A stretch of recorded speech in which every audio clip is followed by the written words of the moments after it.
जलालुद्दीन उर्फ छांगुर बाबा पर सूत्रों के हवाले से बहुत बड़ी खबर सामने आ रही है। यूपी एटीएस को मिले कॉल रिकॉर्डिंग के मुताबिक जलालुद्दीन उर्फ छांगुर बाबा अपने सहयोगियों और एजेंटों के साथ कोड वर्ड में फोन पर बात किया करता था। छांगुर बाबा के कोड को जब डिकोड किया गया तो बहुत बड़ा खुलासा हुआ। छांगुर बाबा लड़कियों को प्रोजेक्ट नाम से पुकारता था।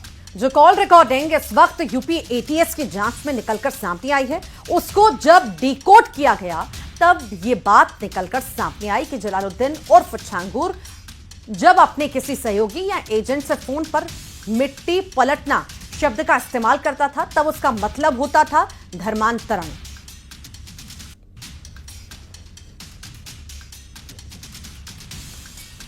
और यूपी में अवैध धर्मांतरण की ग्लोबल साजिश का पर्दाफाश हुआ है कि कैसे नेपाल के रास्ते अवैध धर्मांतरण को अंजाम दिया जा रहा था।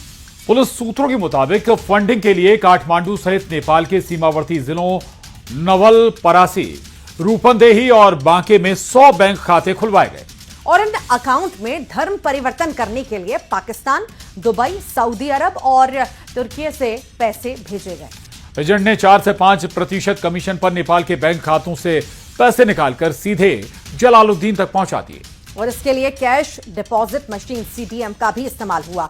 इसके अतिरिक्त उसके सऊदी अरब के शारजा, यूएई, दुबई के मशरेक शहर में खोले गए बैंक खातों का रिकॉर्ड जांच एजेंसियों को अभी तक नहीं मिला है।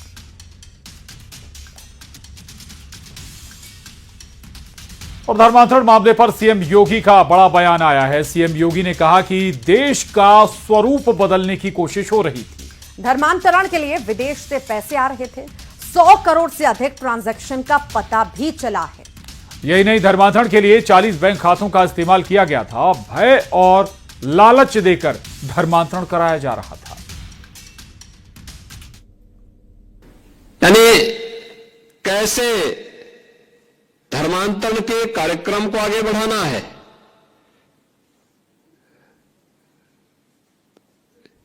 हिंदुओं में, ब्राह्मण में, क्षत्रिय में, सिखों में,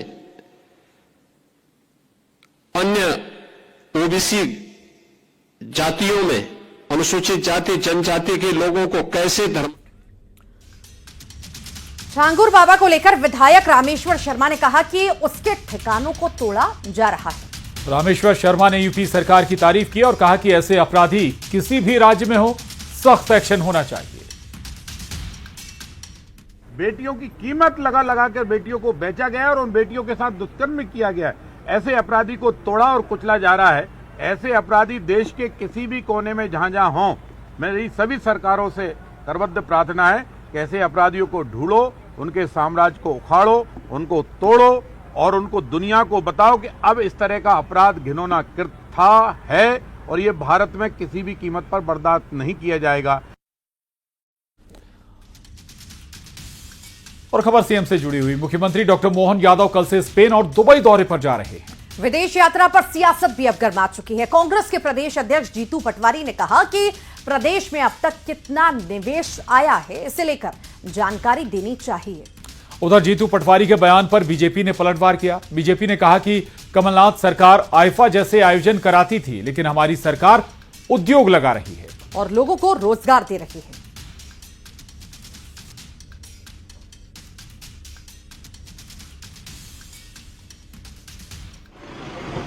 यादव जी विदेश जा रहे हैं, विदेश में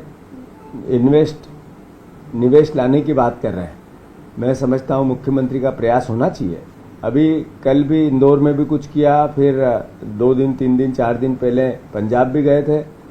प्रयास जारी है, पर सवाल ये है कि क्या इस पे व्हाइट पेपर सरकार लाएगी। सरकार में ये कमलनाथ जी की वो सरकार थी जिसमें वो आईफा अवार्ड कराती थी। क्या कराती थी? वो भी एक तरह का उद्योग लाए थे ये, पर हम उस तरह का आईफा उद्योग तो नहीं ला रहे।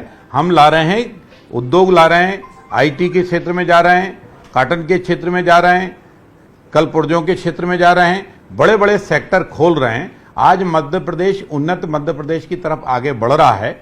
हमें शोध पत्र आप मांगो या नहीं मांगो, लेकिन हम जो काम करते हैं वो हमारी जनता को हम बताते हैं।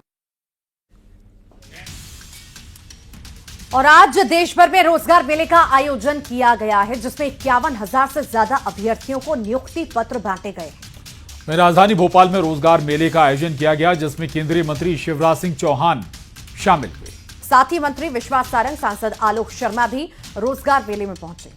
केंद्रीय मंत्री शिवराज सिंह चौहान ने कहा कि 25 करोड़ से ज्यादा लोग गरीबी रेखा से ऊपर आ चुके हैं। गरीबी को देश से उखाड़ फेंकने का काम किया गया है।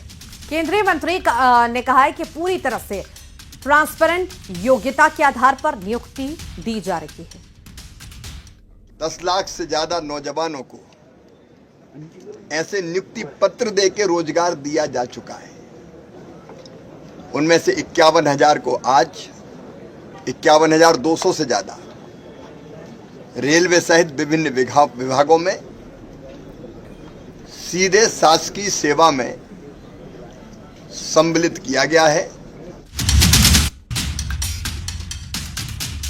और मुरैना में दिव्यांग कोटे से नौकरी लेने वाला मामला एक बार फिर सामने चर्चाओं में है। 33 टीचर्स ने अब तक दिव्यांगता की जांच नहीं कराई है। शिक्षा विभाग ने शिकायत के बाद सभी दिव्यांग टीचर्स की मेडिकल बोर्ड से जांच के आदेश दिए थे। जांच नहीं कराने पर डीईओ ने 34 शिक्षकों के वेतन पर रोक लगा दी है। वेतन रोके जाने के बाद इस्तीफों का दौर भी शुरू हो गया है। इनके द्वारा न तो ये मेडिकल बोर्ड के समक्ष में उपस्थित हुए थे, कुछ मतलब साथीगण जो भी अपने शिक्षक हैं। इसमें रिपोर्ट दो तरह की आती है। एक तो होता है कि मेडिकल बोर्ड के समक्ष में, दूसरा ये है कि फिर ये जाते हैं और उसके लिए बेरा रिपोर्ट होती है, ये भेजते हैं ग्वालियर में। तो वहाँ ये लोग नहीं उपस्थित हुए। मैडम वही। और अब बात दमोह के, जहां पर हिंदू युवक की कार से रौंदकर हत्या की गई है। दरअसल अकील नाम के शख्स पर हत्या के आरोप लग रहे हैं। मांस बिक्री के विरोध में हत्या का आरोप है। मंदिर के सामने मांस बिक्री के विरोध में हत्या कर दी गई थी। आरोपी और उसके पिता को गिरफ्तार कर लिया गया। ये बड़ी खबर। तो मंदिर के बाहर मांस बेचा जा रहा था और इसका जब विरोध किया गया, मना किया गया, तो यहां पर हिंदू युवक की कार से रौंदकर निर्मम हत्या कर दी गई। ये पूरा जो मामला है दमोह का, हिंदू युवक पर हमला किया गया, कार से हमला किया गया और उसे मौत के घाट उतार दिया गया। फिलहाल पिता पुत्र की गिरफ्तारी इस मामले में हो चुकी है। बड़ी खबर दमोह से, जहां कार से रौंदकर एक हिंदू युवक की हत्या कर दी गई थी। इसमें अकील खान नाम के शख्स पर हत्या का आरोप लगा है। मांस बिक्री के विरोध में हत्या की आशंका जाहिर की जा रही है। मंदिर के सामने मांस बिक्री का जब विरोध किया गया और इसी को लेकर विवाद बढ़ा था, जिसके बाद अकील खान नामक शख्स ने हिंदू युवक को मौत के घाट उतार दिया। ये एक्सक्लूसिव तस्वीरें। पुलिस इस पूरे मामले में एक्शन ले रही है। माहौल दमोह का फिलहाल गरमाया हुआ है और एहतियातन पुलिस भी सतर्क है।